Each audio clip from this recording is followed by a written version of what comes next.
So now we will be discussing the philosophy or fundamental constitutional values of our constitution.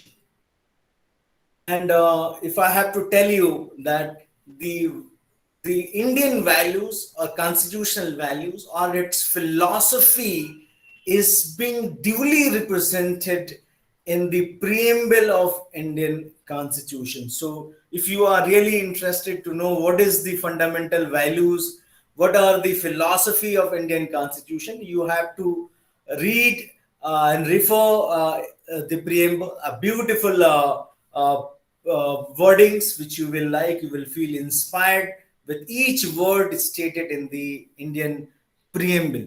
So we have to understand more deeply that what preamble is all talking about. So everything which is being stated in the preamble is all about prescribing the fundamental values which Indian or India as a system must pursue, or Indian policymakers and lawmakers should maintain. So we must draw our philosophy and values from the preamble. So, but let's look at some in broader context. Preamble is all about a term derived from the Latin word preambulus. Yes, somebody has raised the questions. You can have your questions now. Nala Rani, if somebody is there. If you are having a questions, you can raise. So I'm saying that probably it is wrongly being raised. That the word preamble is derived from the Latin word preambulus, which means walking before, and that's what a preamble does. Preamble does. It walks before a speech, often explains what's coming up. So, preamble is an introductory statement of a document, statute, deed, which states the philosophy and objectives of what follows afterwards.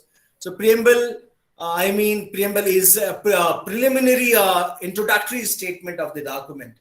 An Indian constitution, well thought of having a preamble of Indian constitution, because the preamble, if you will look at the wordings, it introduces the intent of the framers of the constitution.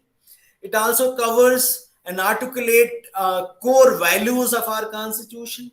It also propounds the philosophy and principles on which our nation is to be based on. These, everything is being set by the preamble. It sets out the philosophy, principles, and guidelines for the purpose of the constitution.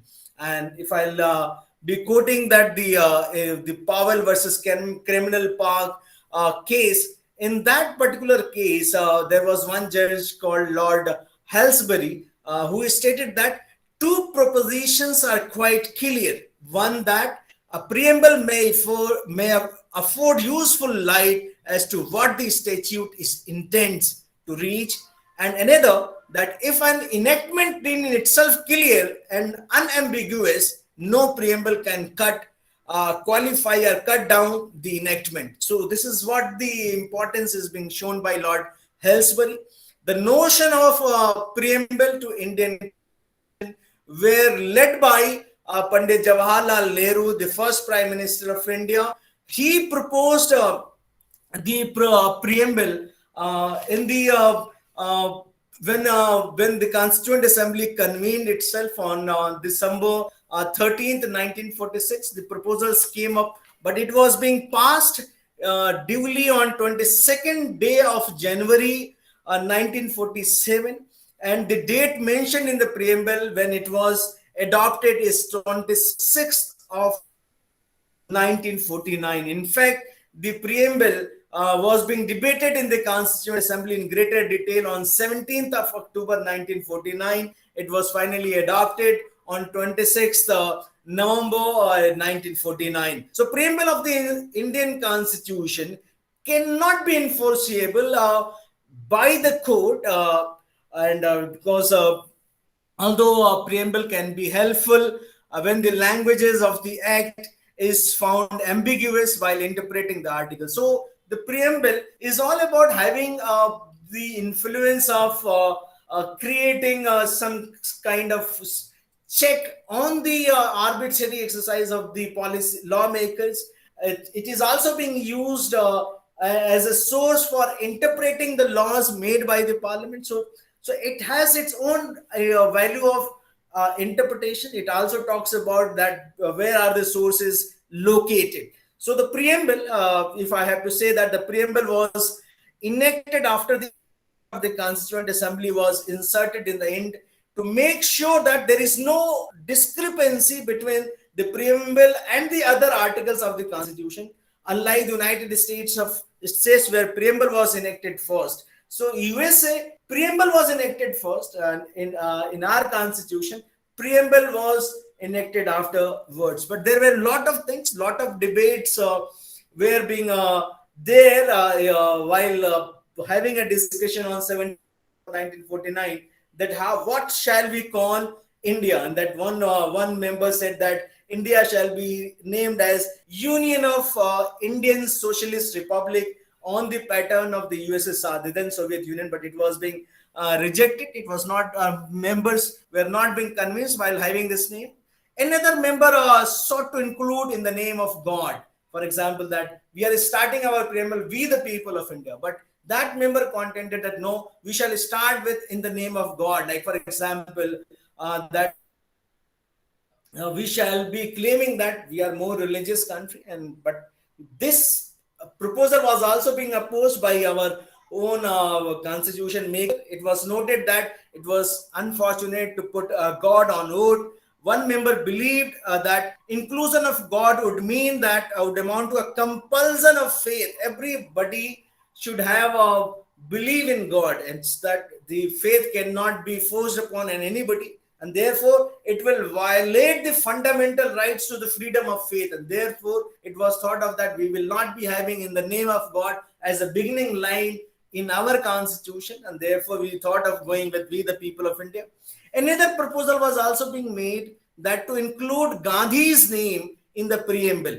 A member was discontent with already adopted draft articles and felt that no, that Gandhi was a father of nation. Why not start with in the name of Gandhi? No, we also opposed that, and we did not go with the idea of putting in the name of Gandhi or in the name of God. Rather, we went with the idea of we the people of India. So the amendment moved by all the members were being negated. However, there were certain instances that whether we can have a name starting with in the name of God was put to a vote. The assembly was divided with 41 voting in favor of inserting in the name of God, while 68 members then present voted against it, and therefore assembly was finally presented to the drafting committee, and in the shape of having we the people of India, we thought of that let us have our own constitution starting with we the people of India. But most important thing which we must remember, that the philosophy which is enshrined in our preamble is a prototype, was already been introduced in the objective resolution which was being introduced by Jawaharlal Nehru and passed by the Constituent Assembly on 22nd day of January 1947. We must recall that wordings of that objective resolution of the Pandit Nehru in the Constituent Assembly. And let me read it out like this. The objective resolution, the first point says that the Constituent Assembly declares its firm and solemn resolve to proclaim India as an independent sovereign republic and to draw up for her future governance a constitution. Imagine that. The first point of the objection is a clear-cut pronouncement that we are not going to be a bondage country, we are not going to be a dominion country or any other model of the country. We are going to be a country fully sovereign, a country which is independent, a country which is going to be a republic. So it was clearly stated in the very objects which it set out in the objective resolution. The second is all about that we are going to be a union of all of them, whether that British India or those states who are not part of the British India, who just agree to be a part of India. So we are going to welcome everyone as one union. So idea of India as a union of state was also been laid out in the second objective resolution. Similarly, if I look at the fourth point, which is very very important, is that all which states like all power and authority of the sovereign independent India, its constituent parts and organs of the government are derived from the people. Means the source of the power is who? Is not anybody else. Source of power is people of India. So that we let the foundation of making people empowered, and that is what the Indian national struggle was there against the British, that you cannot rule over us while ignoring our will. So we clearly stated in the objective resolutions, which was being made part in reformed ways in the read the provision 5, that the fifth point, which objective resolution is saying that wherein shall be guaranteed and secured to all the citizens of India justice, social, economic, and political, equality of status, of opportunity, and before the law, freedom of thought, expression, belief, faith, worship, vocation, association, and action, subject to law and public morality. See that the whatever we see today is being already derived, it's being thought of by our freedom fighters, and particularly Nehru, who incorporated every sort of things which we were aspiring during the British as part of the objective resolution. Similarly, if I have to read that the sixth principle, which is a guarantee that wherein adequate safeguards shall be provided for minorities, backward and tribal areas, and depressed and other backward sections of the society. See that this whole word generate a sense of confidence, a sense of recognition, a sense of security amongst the marginalized section of the society, be it minorities, be it scheduled caste, scheduled tribe, backward sections, or any who were sections who were otherwise being neglected.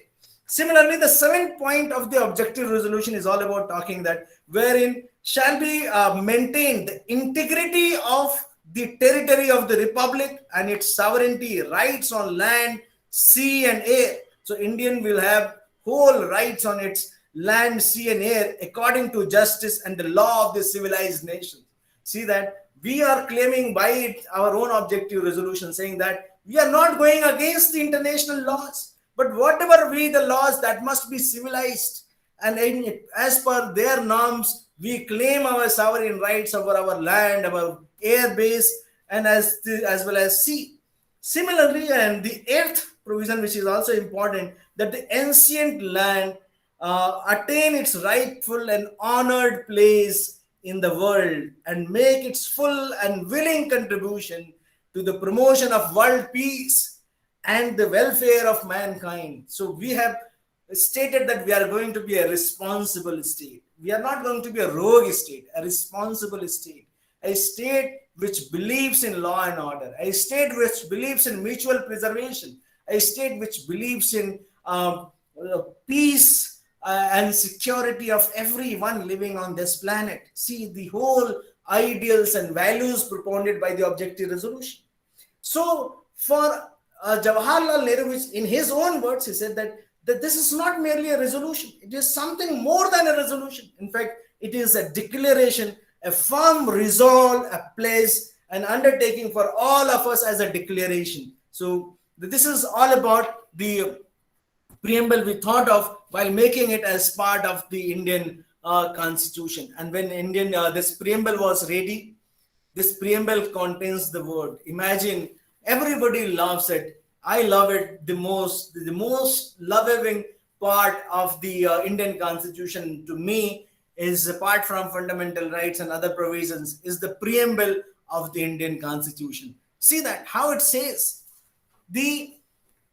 I must recite it today, that it starts with, we the people of India, having solemnly resolved to constitute India into a sovereign, socialist, secular, democratic, a republic and to secure to all its citizens justice, social, economic, and political, liberty of thought, expression, belief, faith, and worship, equality of status and opportunity, and to promote among them all fraternity, assuring the dignity of the individual and the unity and integrity of the nation.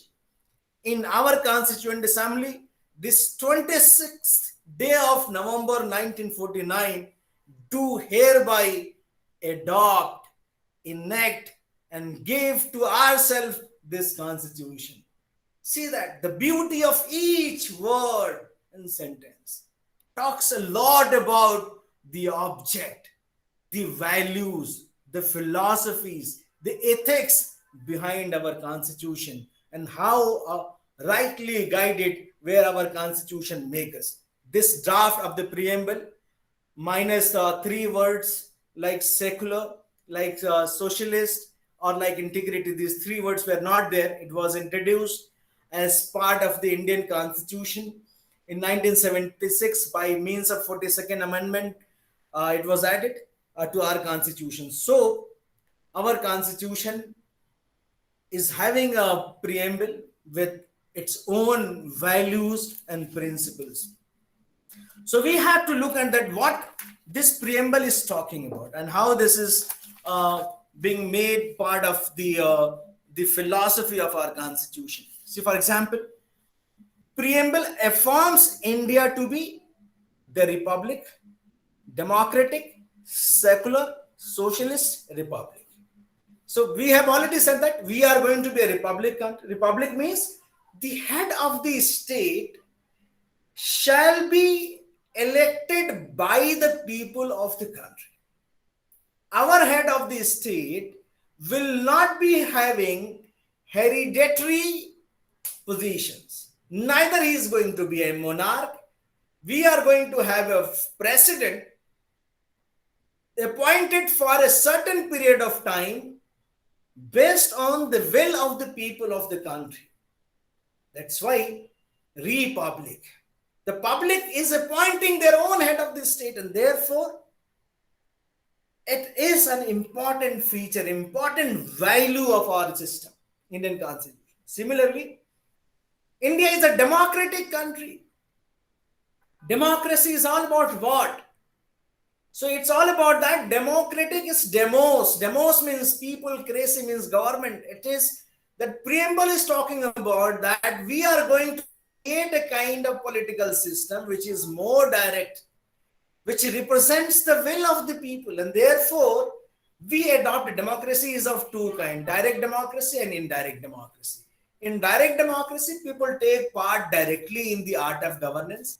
In indirect democracy, people take part in the art of governance indirectly. They elect their own representatives, send them to the parliament, and those parliamentarians discuss, contribute, make laws on people they represent in the parliament. So we have created a parliamentary democracy, and we shall always be a democracy like this. Similarly, we have thought of that we are not going to create any theological state. The another values which we have created, the philosophy of Indian Constitution is that India in no situation, in no circumstances go with the idea of theological state, that one religious state, because India where lot of diversities, it is a land of religions. So many religions are here, so many languages are being spoken, so many dialects are here. There are regional caste level diversities. So many. The diversity is extreme.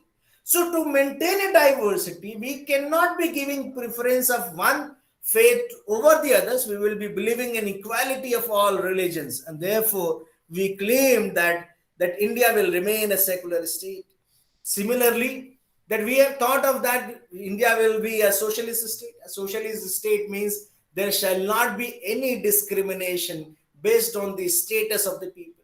We will be providing everyone the equal opportunity. The state will not be making any distinctions. There will be promotion of the weaker sections' interest, disabled interest, the women's interest, and those backward sections who are otherwise educationally and socially backward. So all about that, we will be having a socialist state. We are a sovereign country. So in no situations we can surrender our sovereignty. So India is a sovereign country. We cannot surrender or make some of the part of our sovereignty to somebody else. No, we will remain sovereign.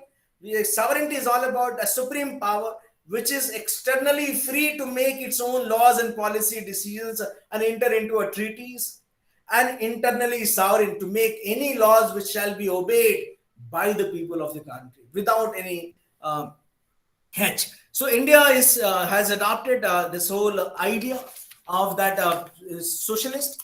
So there are these whole things which we are having. This is that the preamble is talking about the two thing is that the source of the constitution in that India, that the source of the constitution is the people and nobody else. That who is that? We the people means the power rests with the people of the country. People are sovereign. People are the framers of the constitution. It is not Jawaharlal Nehru. It is not Ambedkar or anybody else. It is the people of the country. We state clearly in our preamble that, see, we are a country where the power rests with the people. That maybe the circumstances were otherwise at that point of time. We draw many sources from many sources, but it is we the people were drawing the sources to govern us. Similarly, on what type of government we will be having. The second object of the preamble is to tell you that what kind of government India will have. And I told you that India is going to be a democracy. India is going to be a republic. India is going to be a socialist. The type of governance is already being discussed. That socialist, secular, democratic, republic is all about the types of the government India will have it. So the second thing is, the first one is the sources of the power. The second term is the types of the government. Third thing is about the our preamble is the objectives of the political system. What is going to be the objectives of the political system? If you look at that, objective of the political system is to ensure justice, liberty, equality, and fraternity. These are what? That anyone who is in power, our political system should ensure that there is a justice, there is a liberty of everyone maintained, there is an equality, there is a fraternity, there is people should be living together. This whole idea is all about that. The preamble is making promises that there will be a justice to all. The preamble places justice higher than the principle of liberty, equality, and fraternity, because it begins first with justice. So the idea is that we are having a idea of justice coming before that. Liberty, equality, fraternity means the core values. Just a minute.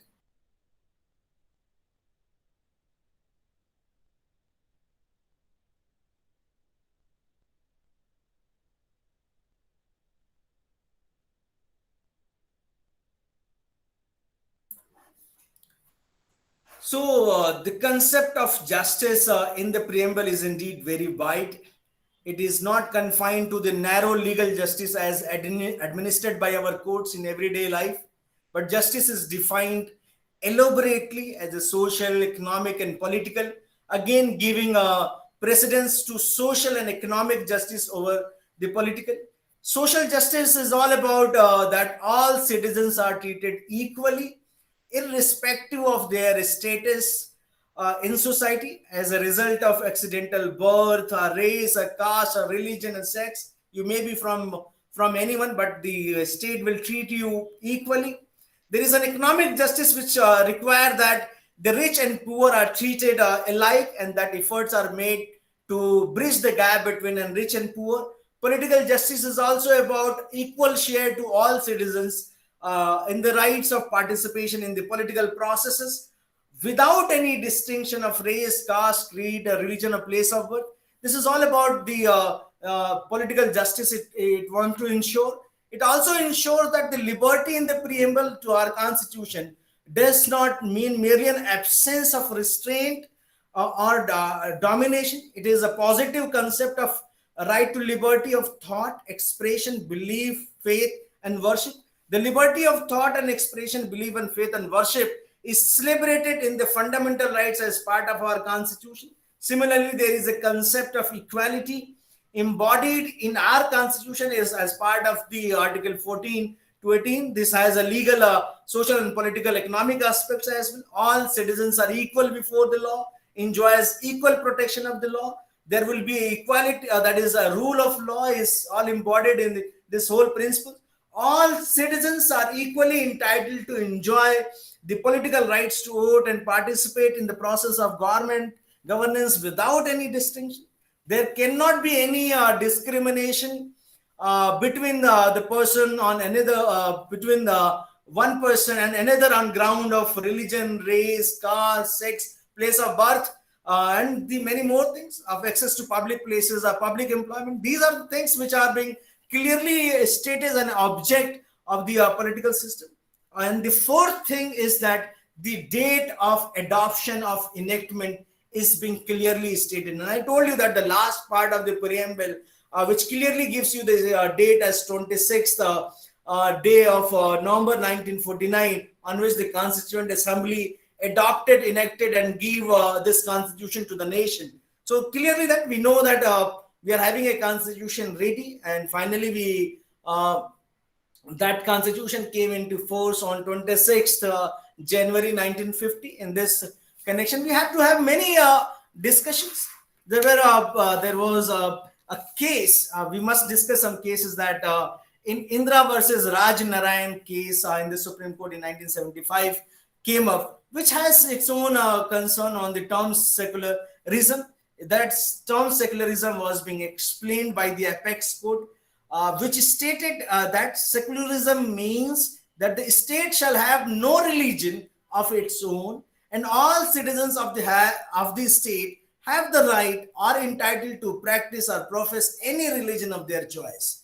So this is what Indra versus Raj Narayan in 1975. In that case, the Supreme Court pointed out. In Bal Patil versus Union of India, Supreme Court stated that the state has to treat all religion and religious people equally with respect, and state has no religion of its own. So again, this being stated clearly by the Supreme Court, this is all about the whole point. But now that a lot of discussion has been made that is preamble a part of the Indian Constitution or not.